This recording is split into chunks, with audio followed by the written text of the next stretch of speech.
Olá, este é o quarto programa do TVDH, o programa da Cátedra Unesco Unicap Dom Helder de Direitos Humanos, e eu tenho aqui a participação e tenho a satisfação de ter a participação do professor Marcos Costa Lima, é professor da UFPE, ex-presidente do FOMERCO. O nosso tema é exatamente o Mercosul em vinculação com direitos humanos. Então eu lhe faço a primeira pergunta, professor, qual é, na sua visão, ou de que maneira o FOMERCO tem contribuído para a consolidação do Mercosul? Bem, professor Jaime, eu fico sensibilizado com o convite de estar aqui na Universidade Católica para esse programa e explicar um pouco, antes de mais nada, o que é o FOMERCO. O FOMERCO é uma instituição universitária que foi criada há 12 anos e é uma rede de universidades brasileiras, a princípio, e que cresceu. E hoje o FOMERCO ele congrega mais de 40 universidades brasileiras e universidades na Argentina, no Uruguai, no Paraguai, na Venezuela. E nós agora há pouco fizemos uma reunião em Buenos Aires, uma reunião que teve uma receptividade muito boa, e foi a primeira vez que o FOMERCO saiu do Brasil, porque não faz sentido, no nosso entender, uma rede que pensa a integração regional se focar apenas no Brasil. O FOMERCO é um esforço de professores universitários de refletir sobre a problemática da integração regional. Na minha gestão enquanto presidente, eu consolidei, construí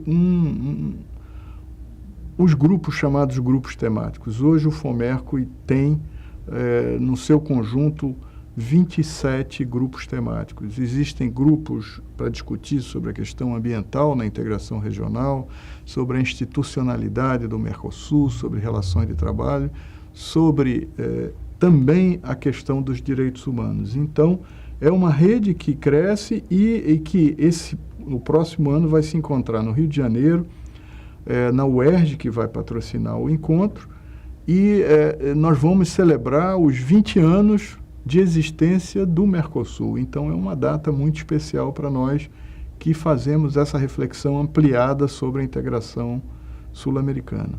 Pois bem, nós que temos essa preocupação com os direitos humanos e, como você falou, os direitos humanos são uma das preocupações do FOMERCO. Como é que anda essa discussão? Como é que nós podemos avaliar os direitos humanos na região da América do Sul, né? Nos países da América do Sul?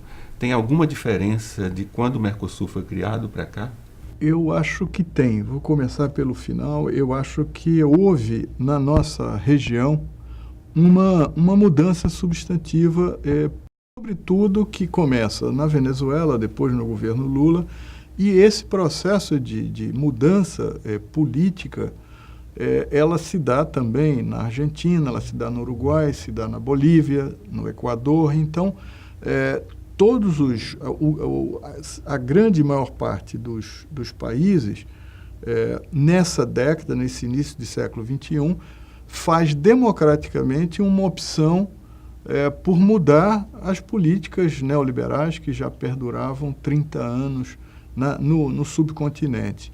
Então, isso representa, em primeiro lugar, que o Estado, na sub-região, ele passa a ser considerado como um elemento fundamental na construção do futuro da região.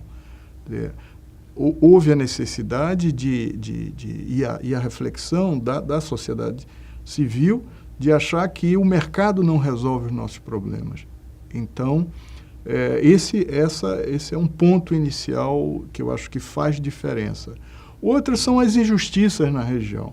Nós somos uma região que tem uma tradição autoritária marcada. Nós vivemos aqui mais de 20 anos de regime ditatorial, né, que percorreu por toda a região. Nós superamos isso, consolidamos o processo democrático, e os novos governos têm hoje a sensibilidade de se preocupar e de buscar políticas mais ativas com relação a superar as desigualdades de renda e caminhar numa trilha dos direitos humanos, não é? Eu acho que o FOMERCO ele tem refletido sobre a questão E essa é uma acepção larga hoje, né? Esse conceito que representa um conjunto de direitos que não é só uma visão estreita, como era entendido o problema. Os direitos humanos também como direito econômico, social, claro, político, ambiental. Não é? Então, acho que no processo de integração ainda se discute muito a questão do déficit democrático, né? Que foi uma discussão travada na Europa e que ela também chega ao Brasil, quer dizer, que o processo de integração para avançar, ele tem que ser democratizado por dentro, ele tem que ter uma participação mais ativa dos setores populares, dos setores sindicais, dos camponeses, e não apenas construir um processo de integração que seja apenas comercial. Então, é uma visão muito mais que nós defendemos e que temos trabalhado, e acho que as sociedades da região, elas estão muito mais receptivas e muito mais buscando esses direitos, né? claro. Hoje em dia. Da sua fala, então, a gente pode concluir que nós, para fazermos valer direitos humanos, temos que ter tanto a presença do Estado quanto uma sociedade cada vez mais ativa. Perfeitamente. O Estado só, ele também não resolve o problema, não? Como no passado entender que o mercado é a solução, eu acho que esses 30 anos nos mostraram que houve uma ampliação das desigualdades, uma ampliação da violência urbana, por falta de políticas sociais que tenham os direitos humanos como norte.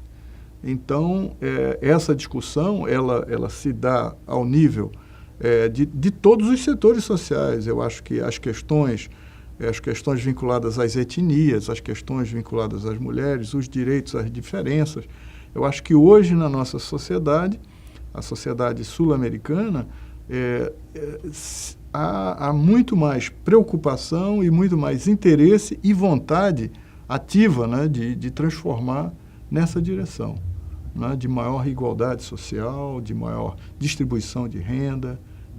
E acho que o Fomerco tem contribuído nesse tipo de reflexão. Pensando no futuro, né, qual seria, o que é que a gente precisa mais em termos de direitos humanos nessa agenda do Mercosul? Acho que a agenda ficou muito presa na questão comercial, mas ela precisa abrir.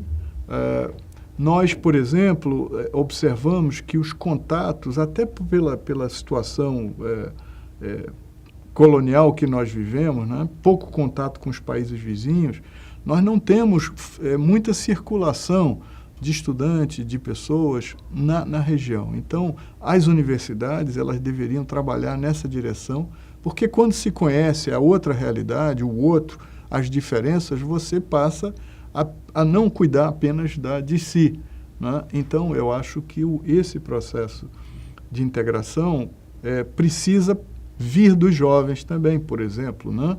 As universidades, elas têm que ser mais ativas nos programas de pesquisa e de cooperação, né? Há muito a fazer para que a gente possa conhecer a região, porque eu não acredito que se possa consolidar um processo de integração que venha apenas na dimensão comercial. Isso é muito pouco. Então, é necessário que, por exemplo, que o direito, não é? O direito dos diplomas ele seja analisado, não é? O direito de ir e vir. Hoje, São Paulo, por exemplo, recebe uma grande quantidade de bolivianos, não é? Isso é uma realidade nossa. Não é? Nós estamos preocupados com o governo da Bolívia, o novo governo da Bolívia, chama atenção para a questão das nações indígenas, os queixas, os aimaras. Então, e nós também no Brasil temos nações indígenas. Então, essa é uma reflexão que também vai nessa direção, né? A violência contra o campesinato, a questão da terra ainda é um problema muito sério na nossa região, de violência. Então, eu vejo com muito otimismo essa nova direção, esse novo rumo que as nações sul-americanas, sobretudo a partir da criação da Unasul, que vem reforçar o processo de integração regional entre nós. Muito bem, esse é um tema em aberto, né, porque realmente tem muita coisa para se desenvolver e a gente vai voltar a esse tema. Infelizmente, o tempo é muito curto. Eu queria agradecer a participação do professor Toda a Marcos Costa satisfação Lima minha. e nós voltamos num próximo programa.